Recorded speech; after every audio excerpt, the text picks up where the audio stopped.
Dans une lumière douce et mélancolique, un jeune homme de 22 ans, Julien, français, aux cheveux châtains légèrement ébouriffés et aux yeux verts pleins de défis, se tient au centre d'une place pavée dans une petite ville française. Il porte une robe rouge éclatante, fluide, qui contraste avec l'uniforme militaire strict qu'il a rejeté. Son visage porte la marque rouge d'une gifle récente, mais son regard brûle d'une détermination farouche.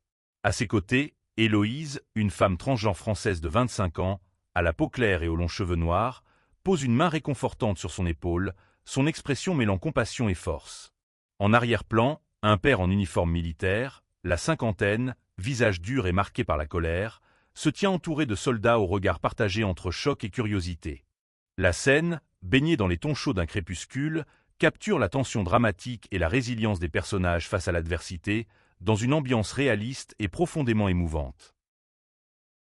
Giflé par son père devant les soldats pour être gai, il mit quand même la robe.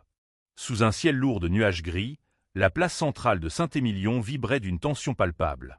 Julien, 22 ans, se tenait droit, les poings serrés, alors que la gifle de son père, le colonel André Martel, résonnait encore sur sa joue. Devant une foule de soldats médusés, le jeune homme refusait de baisser les yeux, malgré l'humiliation qui brûlait son visage. Julien avait toujours su que son père, un homme d'acier forgé par des décennies de discipline militaire, ne tolérerait jamais sa vérité. Depuis son adolescence, il cachait son amour pour les hommes, et plus encore, son désir de s'exprimer librement à travers des vêtements qui défiaient les normes rigides de son milieu. Ce soir-là, lors d'une cérémonie militaire en l'honneur de son père, Julien avait osé l'impensable. Il avait revêtu une robe rouge, éclatante comme un cri de liberté, et s'était présenté devant tous. « Tu me fais honte !» avait rugi André, son visage rouge de colère, avant que sa main ne s'abatte sur la joue de son fils. Les soldats, alignés en rangs impeccables, avaient retenu leur souffle. Certains détournaient le regard, gênés, d'autres, plus jeunes, semblaient troublés, comme si la scène ébranlait quelque chose en eux. Mais Julien ne plia pas. Il releva le menton, les larmes aux yeux mais la voix ferme. « Tu peux me frapper, papa. Tu ne me feras pas taire. » C'est alors qu'Héloïse apparut. À 25 ans, elle était une femme transgenre au charisme magnétique, une amie que Julien avait rencontrée lors d'un atelier de théâtre à Bordeaux. Ses longs cheveux noirs encadraient un visage à la fois doux et déterminé. Elle s'avança, ignorant les murmures des soldats, et posa une main sur l'épaule de Julien. « Tu n'es pas seul, » murmura-t-elle, sa voix comme un baume sur une plaie ouverte. Le colonel Martel, furieux, ordonna à ses hommes de disperser la foule. Mais l'image de Julien, debout dans sa robe rouge, resta gravée dans les mémoires. Ce moment marqua le début d'une tempête qui allait bouleverser non seulement sa vie, mais aussi celle de ceux qui l'entouraient. Julien et Héloïse s'éloignèrent sous les regards lourds. Ils trouvèrent refuge dans un petit café à l'écart, où les habitués à la diversité de la ville, ne leur jetèrent qu'un coup d'œil curieux. « Pourquoi ce soir ?» demanda Héloïse, en sirotant un thé brûlant. Julien esquissa un sourire triste. « Parce que je ne pouvais plus vivre dans l'ombre. » Leur conversation fut interrompue par l'arrivée de Malik, un ami proche de Julien, un Français d'origine algérienne de 23 ans. Malik, avec son humour désinvolte et son regard perçant, avait toujours été un soutien indéfectible. « T'as des tripes, mec », dit-il en s'asseyant. « Mais ton père, il va pas lâcher l'affaire. » Julien le savait. André Martel n'était pas seulement un père autoritaire. Il était une figure respectée dans l'armée, un homme dont la réputation passait avant tout, même avant sa famille. Pourtant, Julien sentait une force nouvelle grandir en lui. Cette robe, ce geste, n'était que le début. Les jours suivants, la vie de Julien devint un champ de bataille. Son père lui interdit de rentrer chez eux, à la périphérie de Saint-Émilion. « Pas tant que tu persistes dans cette mascarade », avait-il déclaré au téléphone, sa voix froide comme l'acier. Julien trouva refuge chez Héloïse, dans son petit appartement bordelais décoré de posters de spectacles et de photos de ses voyages. Héloïse avait elle-même traversé des tempêtes. Née dans un corps qui ne reflétait pas son identité, elle avait lutté contre le rejet de sa famille conservatrice du sud de la France. « On ne choisit pas qui on est, Julien », lui dit-elle un soir, alors qu'ils partageaient une bouteille de vin. « Mais on choisit comment on se bat. » Julien hocha la tête, mais son cœur était lourd. Il repensait à son enfance, à ces moments où il admirait son père, ses médailles, ses récits de courage. Il avait voulu être comme lui, autrefois. Mais à 16 ans, lorsqu'il avait embrassé un garçon pour la première fois, il avait compris que son chemin serait différent. Ce secret l'avait rongé pendant des années, jusqu'à ce qu'il rencontre Héloïse et Malik, qui lui avaient donné le courage d'être lui-même. Pendant ce temps, à la caserne, André Martel faisait face à ses propres démons.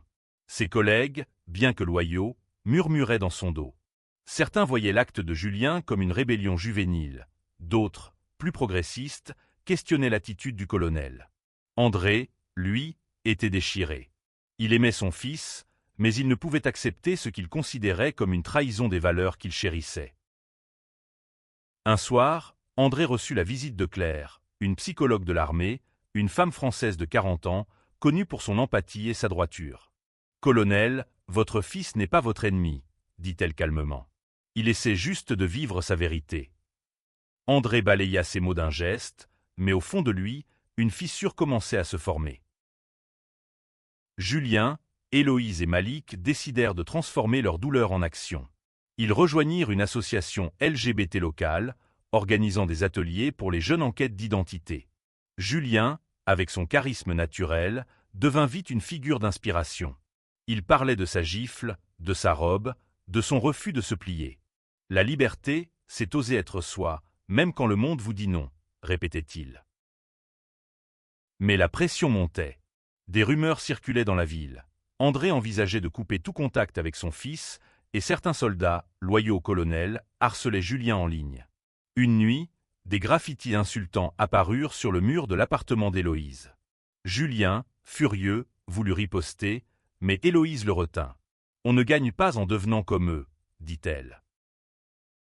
Malik, toujours pragmatique, proposa une idée audacieuse, organiser une marche dans Saint-Émilion, une célébration de la diversité, en plein cœur de cette ville marquée par la tradition. Julien hésita. « Et si ça empire tout ?» demanda-t-il. Héloïse sourit. « Et si ça change tout ?» La marche fut un succès inattendu. Des centaines de personnes, jeunes et moins jeunes, défilèrent dans les rues, brandissant des drapeaux arc-en-ciel. Julien, en tête, portait une nouvelle robe, bleue cette fois, comme un symbole de renouveau. Héloïse et Malik marchaient à ses côtés, fiers et déterminés.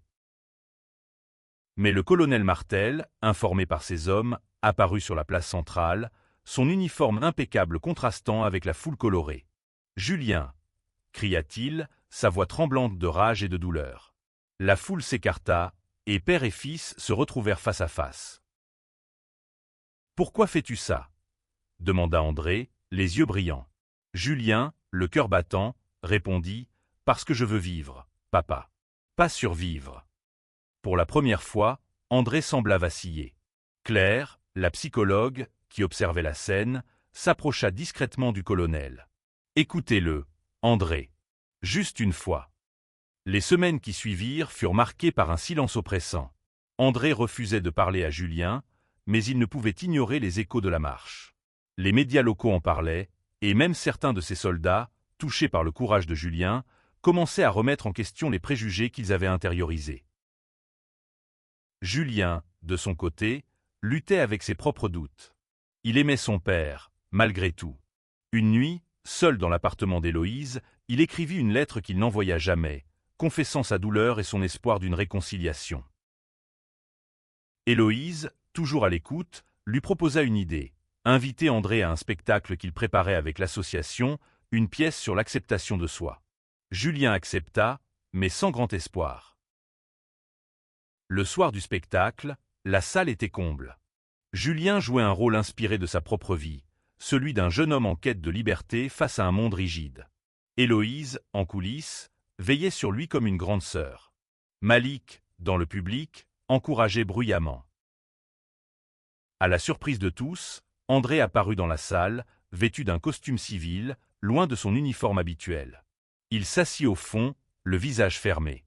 Lorsque Julien monta sur scène, dans une robe scintillante, André tressaillit. Mais il resta. La pièce, émouvante et puissante, racontait les luttes intérieures et les triomphes d'une communauté marginalisée. À la fin, le public applaudit à tout rompre. André, immobile, fixait son fils. Pour la première fois, il vit non pas une rébellion, mais une vérité brute et belle. Après le spectacle, André attendit Julien à l'extérieur. Les mots étaient difficiles, maladroits. « Je ne comprends pas tout », admit-il, la voix rauque. « Mais je ne veux pas te perdre. » Julien, les larmes aux yeux, serra son père dans ses bras. Ce n'était pas une fin parfaite, mais un début. Héloïse et Malik, témoins de la scène, sourirent, sachant que le chemin serait encore long, mais que l'amour, même imparfait, pouvait ouvrir des portes. L'histoire de Julien devint un symbole à Saint-Émilion.